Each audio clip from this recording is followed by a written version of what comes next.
আজকে 15ই আগস্ট বাংলাদেশের সেই ঐতিহাসিক দিন বঙ্গবন্ধু সহ সপরিবারে ৩২ জনকে হত্যা করা হয়েছে।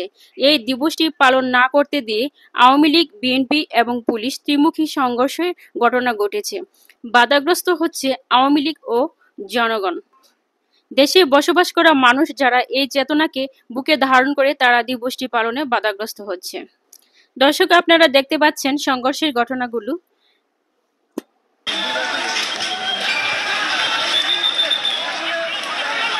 আমরা আসলে এই মুহূর্তে কিন্তু মাঝখানে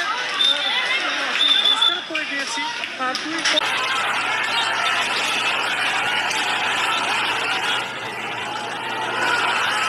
শ্রেষ্ঠ বাঙালি জাতির জনক বঙ্গবন্ধুকে 15 আগস্ট পরিবারের সবাইকে নির্মমভাবে হত্যা করা হয়েছে। আগস্ট মানে চক্রান্ত, আগস্ট মানে ষড়যন্ত্র, আগস্ট মানে মর্মাহত, আগস্ট মানে আমরা বাঙালি জাতি মানে নির্লজ্জ একটা জাতিকে